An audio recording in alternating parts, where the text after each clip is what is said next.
বিজ্ঞান বলে মাছের পেটের অ্যাসিডে মানুষ গলে যাওয়ার কথা, কিন্তু ইউনূস আলাইহিস সালাম মাছের পেটে সম্পূর্ণ সুস্থ ছিলেন। তবে তিনি আটকা পড়েছিলেন তিনটি ভয়ঙ্কর অন্ধকারের মাঝে। কি সেই তিনটি অন্ধকার? ইউনূস আলাইহিস সালাম মাছের পেটে গিয়ে ভাবলেন তিনি মারা গেছেন।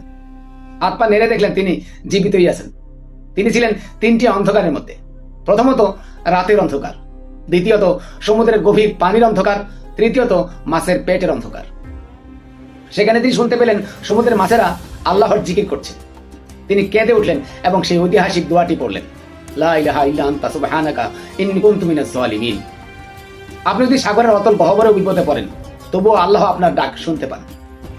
আল্লাহর হুকুমে মাছটি তাকে 3 দিন বা মতান্তরে 40 দিন পর সমুদ্রের তীরে উগলে দিলেন। তখন নবীর শরীরের চামড়া গলে গিয়েছিল।